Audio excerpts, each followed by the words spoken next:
देख रहे हैं आपकी आवाज़, ये हमारे खास कार्यक्रम हाल दिल्ली में, जिसमें हम बात करेंगे दिल्ली विधानसभा चुनाव पर। हमारे साथ हैं अंकिता शुक्ला जी, जो कि एक जर्नलिज्म की छात्र हैं और एक यूट्यूबर भी हैं और दिल्ली विधानसभा चुनाव को कवर कर रही हैं। उनसे जानेंगे दिल्ली विधानसभा चुनाव के क्या माहौल है।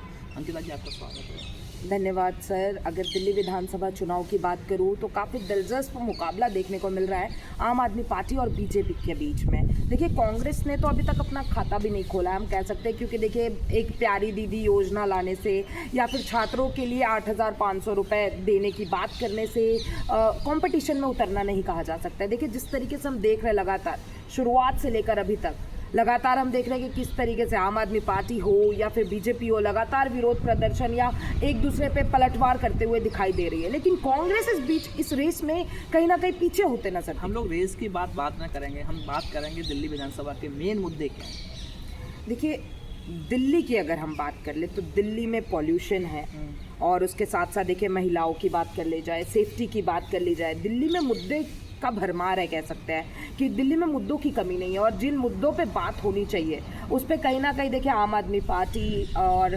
बीजेपी ने अपना मैनिफेस्टो का फर्स्ट पास जारी कर दिया, संकल्प पत्र जारी कर दिया जेपी नड्डा ने, जिसमें कहा गया है कि जो भी स्कीम्स लागू किए गए हैं वो जो सरकार ने लागू किया वही सेम लागू रहेंगे। हम महिलाओं को 2,500 रुपये देंगे, बूढ़े बुजुर्गों को 3,000 रुपये दिए जाएंगे। तो देखिए, ये जो बीजेपी एक कदम आगे होते नज़र आ रही है, क्योंकि देखिए अगर हम केजरीवाल के मैनिफेस्टो पे नज़र डालते हैं तो 2,100 रुपये महिलाओं को दिए जाने की बात हो रही थी, लेकिन वहीं अब बीजेपी 2,500 रुपये देने की बात कर रही है। तो कहीं ना कहीं आम आदमी पार्टी से बीजेपी आगे होते भी नज़र आ रही है। मैडम, इस बार अभी दिल्ली विधानसभा चुनाव में बीजेपी पिछले 10 साल से विधानसभा में नहीं है, बहुत कम सीट है, मतलब बहुमत में आम आदमी पार्टी। आपको लगता है इस बार बीजेपी कुछ खास कर पाएगी?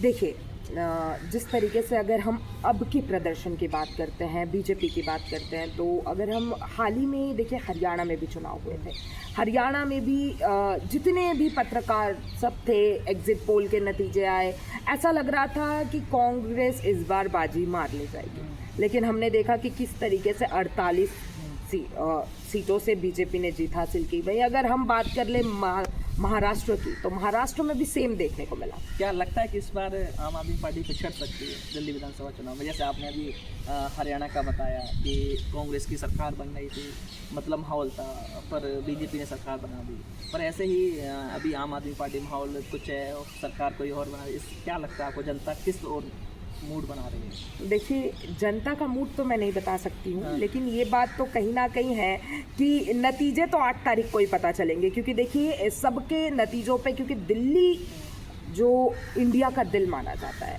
और हम देख रहे हैं कि बीजेपी यहाँ भी एड़ी चोटी का जोड़ लगा रही है कि कमबैक करने के लिए अपना वनवास खत्म करे, क्योंकि अगर हम समय काफ़ी टाइम पहले नज़र डालते तो काफ़ी समय हो गया है बीजेपी ने दिल्ली पे राज नहीं किया है। कांग्रेस कुछ टाइम पहले थी, शीला दीक्षित की सरकार थी, लेकिन बीजेपी ने दिल्ली पे राज नहीं किया। तब देखते हैं कि मोदी सरकार इस बार दिल्ली में फिर कमबैक कर पाती है या नहीं। मैम, एक और चीज़ बात करते हैं हम लोग, आम आदमी पार्टी की सरकार 10 साल से है, वो कहते हैं कि हमने शिक्षा के क्षेत्र में मोहल्ला क्लिनिक, मतलब शिक्षा के क्षेत्र में बहुत अच्छे हमने स्कूल बना दिए, मोहल्ला क्लिनिक बना दिया। आप लोग हर विधानसभा में कवर कर रहे हैं, ऐसा क्या लगता है? मतलब आप देखते होंगे, कुछ है ऐसा क्या है? देखिए सत्येंद्र जी, मोहल्ला क्लिनिक की अगर मैं बात करूँ तो उसकी हालत बद से बदतर है। आप कहीं के भी, मैं जंगपुरा रहती हूँ, आप वहाँ के मोहल्ला क्लिनिक पे चले जाइए, लॉक लगा हुआ है, कुत्ता बैठता है वहाँ के।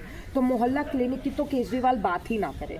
और रही बात स्कूलों की, तो जी देखिए, इसमें हम बिल्कुल डिनाई नहीं कर सकते कि सरकारी स्कूल की अगर हम कंपेयर अलग स्टेट से करते हैं तो दिल्ली काफ़ी आगे है उसमें। सरकारी स्कूल में बच्चे जाते हैं, बच्चे पढ़ रहे हैं और बच्चे काफ़ी खुश भी हैं और एजुकेशन अच्छे लेवल पे मिल रही है। लेकिन वही हेल्थ की अगर मैं बात कर लूँ, आप एम्स के बाहर चले जाइए, लोग बाहर तक बैठे रहते हैं, उनका ना खाने का ठिकाना है ना रहने का ठिकाना है, बीमार तो अलग। ये एम्स का तो केंद्र सरकार देखती है इस पे। जी देखिए, केंद्र सरकार देखती है, लेकिन जो मोहल्ला क्लिनिक भी है एम्स वालों के लिए, जो रैन बसेरा का जो उन लोगों ने इंतज़ाम किया था, रैन बसेरा कहाँ है? उन्हीं लोगों के लिए जो सड़क पे रह रहे हैं उनके लिए रैन बसेरा था ना, तो वो भी तो नहीं दिखाई दे रहा है। और मोहल्ला क्लिनिक का तो छोड़ ही दीजिए, वहाँ तो कुत्ते जाते हैं इलाज कराने के लिए। आपका कहना है कि मोहल्ला क्लिनिक में कुत्तों का इलाज हो रहा है इसका मतलब? बिल्कुल। एक और चीज़ है, हम लोग, आप एक छात्र हो, छात्रों के मुद्दे क्या हैं दिल्ली में, जैसा आपने देखा होगा? देखिए, दिल्ली में छात्रों के, अगर हम छात्रों के मुद्दे की बात कर लेते हैं, सबसे पहले महिलाओं को बस फ्री की गई है, लेकिन मुझे लगता है वो छात्रों के लिए फ्री होनी चाहिए। जी। क्योंकि देखिए, छात्र रोज़ाना बाहर जाते हैं, उनके पास पैसे नहीं होते हैं कि मतलब कौन किस तरीके से फाइनेंशियल क्राइसिस से जूझ रहा है, ये हमें पता नहीं है। तो ये चीज़ें ना छात्रों के लिए लागू करनी चाहिए, छात्रों के खाते में पैसे आने चाहिए। क्योंकि अगर आप कॉलेज जा रहे हो तो रोज़ाना के खर्चे होते हैं, आप स्कूल जा रहे हो, स्कॉलरशिप से सिर्फ काम नहीं होता है। ऐसे आप भी जानते हो, आपने भी पढ़ाई लिखाई की है, स्कॉलरशिप हाफ मिलती है, पूरी स्कॉलरशिप भी नहीं मिलती है। अगर आप SC ST के हो तो आपको पूरे पैसे मिलते हैं। आप ओपन कैटेगरी वालों, हम जैसे स्टूडेंट्स, अगर कोई पूछ ले कि आपने क्या कैसे किया है, तो अगर मैं अपनी लाइफ बताने लगूँ तो बहुत मतलब हमें स्कॉलरशिप मेरी खुद की, मतलब अगर कॉलेज की बात कर लूँ तो फीस 80,000 थी, स्कॉलरशिप में 30,000 आती थी, बाकी पूरी फीस हमें भरना पड़ता था। एक और लास्ट सवाल रहेगा मेरा, आपका क्या मैसेज है जनता के लिए, आप पब्लिक? देखिए, जनता से मैं यही कहना चाहूँगी कि देखिए, आप लोग ये जो आप एक वोट के लिए कहते हो मैं वोट नहीं डालूंगा तो सरकार थोड़ी बदल जाएगी, देखिए आपका एक वोट भी काफ़ी महत्वपूर्ण हो जाता है सरकार बदलने में। तो आप लोग सब वोट करिए, और देखिए, जो आपका मन करे, किसी के दबाव में वोट मत करिए, वोट अपने हित के लिए करिए और वोट ज़रूर डालिए। 5 फरवरी को वोटिंग है, तो वोट करिए और 8 को नतीजे आपके सामने होंगे। ये थी अंकिता शुक्ला जी, जिनसे हमने विधानसभा चुनाव पर हाल ही दिल्ली वाले कार्यक्रम पर हमने चर्चा की। नमस्कार।